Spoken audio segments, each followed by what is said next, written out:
मिल्कीपुर का चुनाव ऐतिहासिक चुनाव होने जा रहा है। यहाँ पर जितने लोग हैं वो सब जानते होंगे कि देश में और खासकर उत्तर प्रदेश में एक ही चुनाव हो रहा है। वैसे तो इस चुनाव को जो और उपचुनाव थे उनके साथ हो जाना चाहिए था, लेकिन किन्हीं कारणों वो चुनाव हो नहीं पाया। जिस समय 10 चुनाव होते तो आपका मिल्कीपुर का भी चुनाव हो जाता, लेकिन बीजेपी ने जानबूझ करके चुनाव नहीं होने दिया।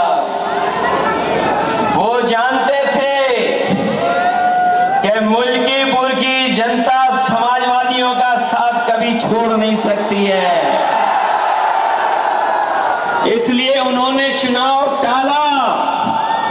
हम लोग भी इंतजार करते रहे कि कब तक टालेंगे, कब तक टालेंगे। जो चुनाव से भागेंगे जनता उनसे हिसाब किताब कर करके उन्हें मिल्कीपुर से बाहर निकालने का काम करेंगे।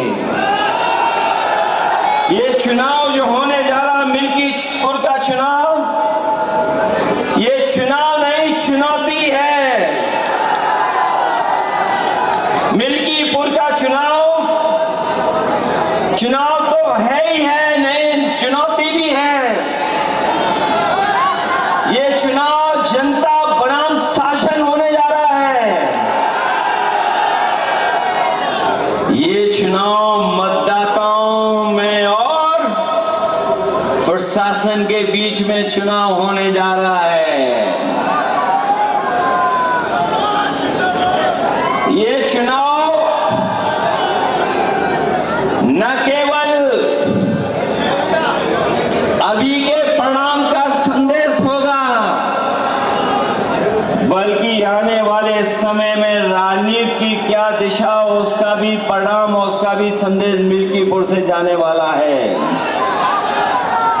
मैं तो आज अपने कार्यकर्ता नेताओं से और मिल्कीपुर की जनता से आज मिलने आया हूं, लेकिन कई लोग गिनती कर करके बता रहे थे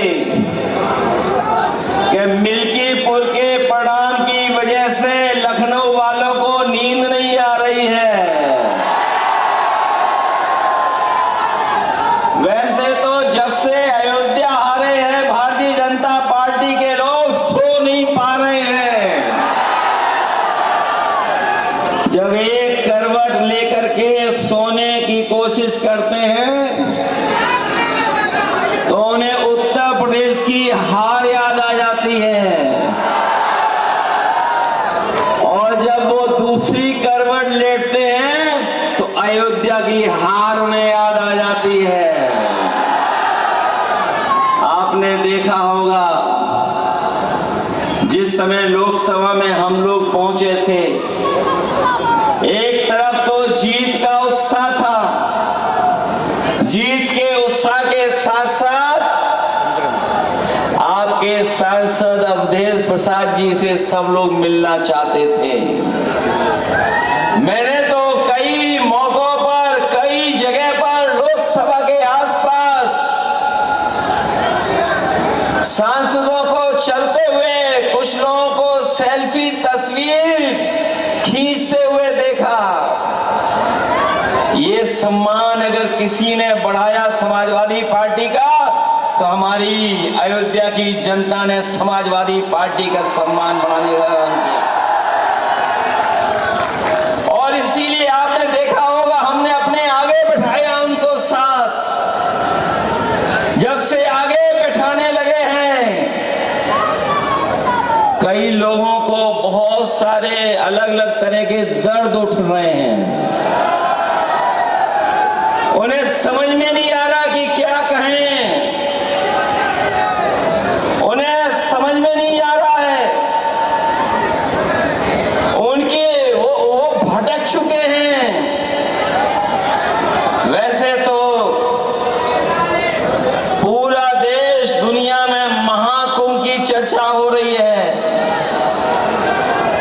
जो कहने को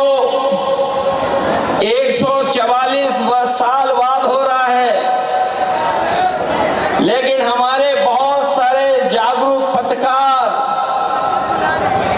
और जो एस्ट्रोनॉमी को समझते होंगे, नक्षत्रों की जानकारी रखते होंगे, वो जानते होंगे हर कुंभ 144 साल बाद ही होता है।